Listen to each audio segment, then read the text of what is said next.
नमस्कार साथियों, स्वागत है आप सबका मेरे YouTube channel sir Anil Jangid में।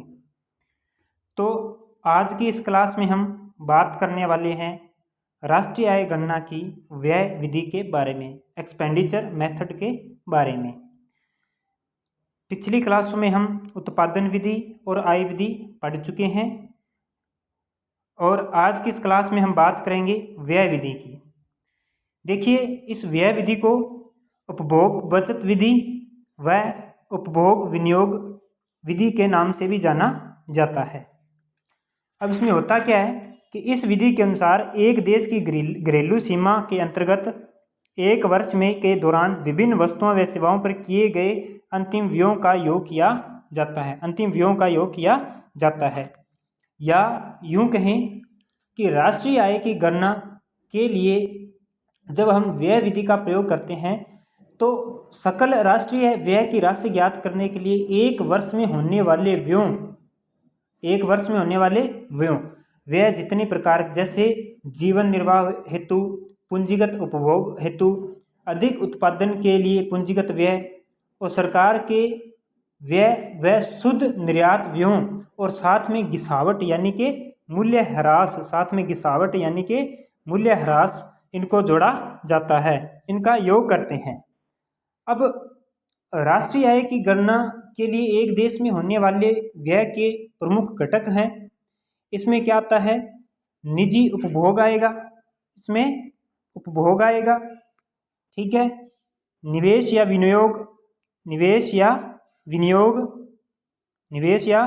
विनियोग, सरकारी व्यय आ जाएगा, इसके बाद में सरकारी व्यय आ जाएगा।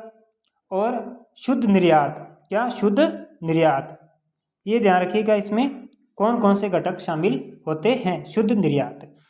अब हम बात करते हैं, सबसे पहले हम बात करते हैं उपभोग व्यय के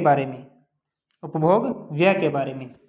इसमें व्यक्तियों व परिवारों द्वारा होने वाले उपभोग व्यय को ही जो है निजी उपभोग व्यय या उपभोग व्यय कहा जाता है। इसमें किन्हें शामिल करते हैं? व्यक्तियों व परिवारों द्वारा होने वाला उपभोग व्यय।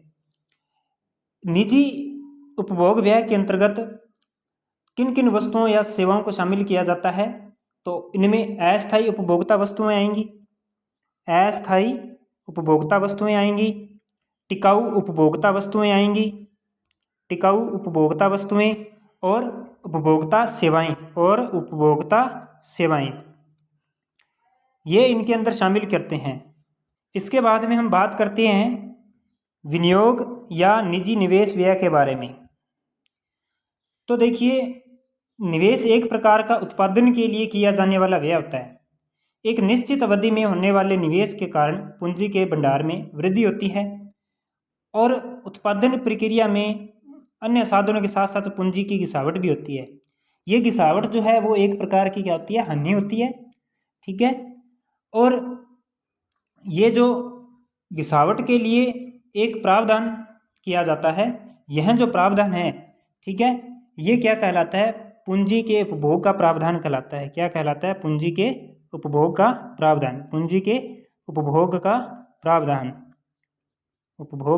प्रावधान।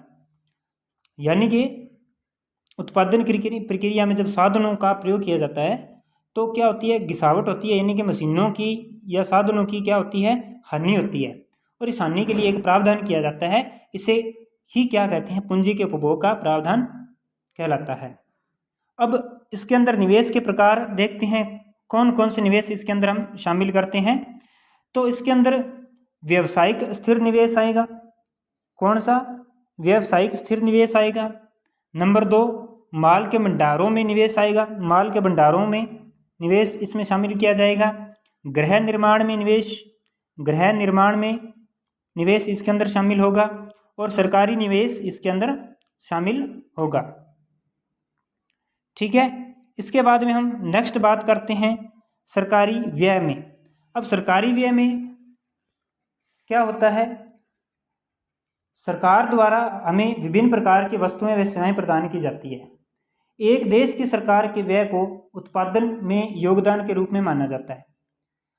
सरकारी व्यय में शिक्षा, चिकित्सा, कानून व्यवस्था, बहुत सारे सम्मिलित होते हैं। और सरकारी खरीद पर व्यय के अलावा भी सरकार अन्य व्यय करती है। और राष्ट्रीय आय की गणना करने के लिए सरकार द्वारा कर्मचारियों को क्षतिपूर्ति भुगतान, सरकारी उपभोग व्यय व स्थायी पूंजी का उपभोग व्यय इनको सम्मिलित करते हैं। और सरकार लोगों को सामाजिक सुरक्षा के लिए धन हस्तांतरण करके व्यय करती है। ठीक है। और यहाँ पर एक बात ध्यान रखिएगा कि जो हस्तांतरण व्यय है बिना उत्पादक के कार्य के ही किया जाता है, और इसलिए जो हस्तांतरण व्यय है उनको राष्ट्रीय आय में नहीं जोड़ा जाता है, तो ये सरकारी व्यय है। इसके बाद में बात करें हम आयात निर्यात, आयात निर्यात x माइनस m शुद्ध निर्यात व्यय। देखिए, एक निश्चित अवधि में होने वाले आयात व निर्यात के अंतर के आधार पर शुद्ध निर्यात व्यय ज्ञात किया जाता है। राष्ट्रीय आय की गणना हेतु शुद्ध निर्यात व्यय सम्मिलित करते हुए जो है हम सकल राष्ट्रीय आय की गणना करते हैं।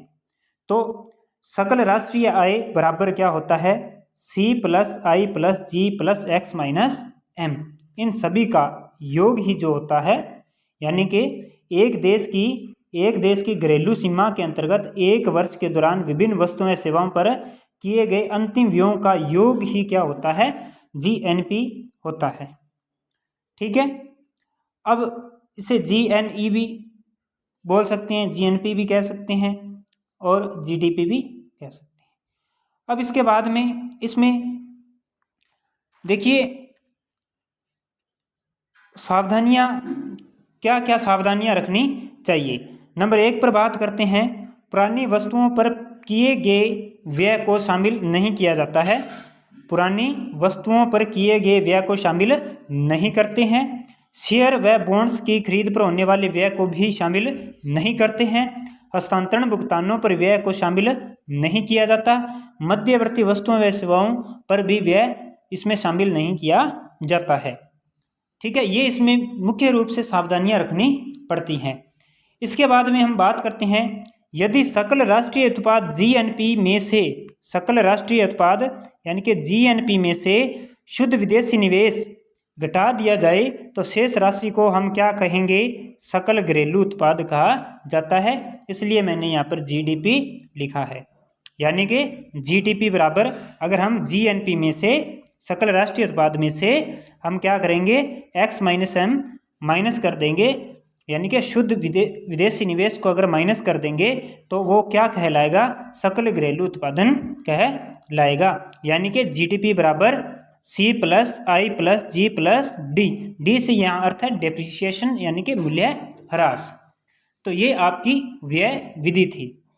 ठीक है, इसे मैंने करवा दिया है, लेकिन आपको विस्तार से समझने के लिए मैंने क्या किया है, इसमें एक बुक का चैप्टर लिया है, तो जिसकी PDF जो है मैं टेलीग्राम चैनल पर डाल दूंगा।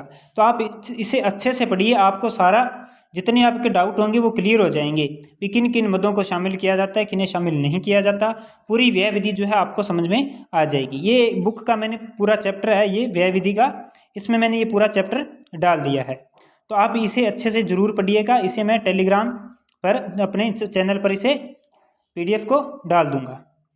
और चैनल को सब्सक्राइब नहीं किया तो चैनल को सब्सक्राइब कर लीजिए, लाइक कीजिए, कमेंट कीजिए और ज़्यादा से ज़्यादा शेयर कीजिए।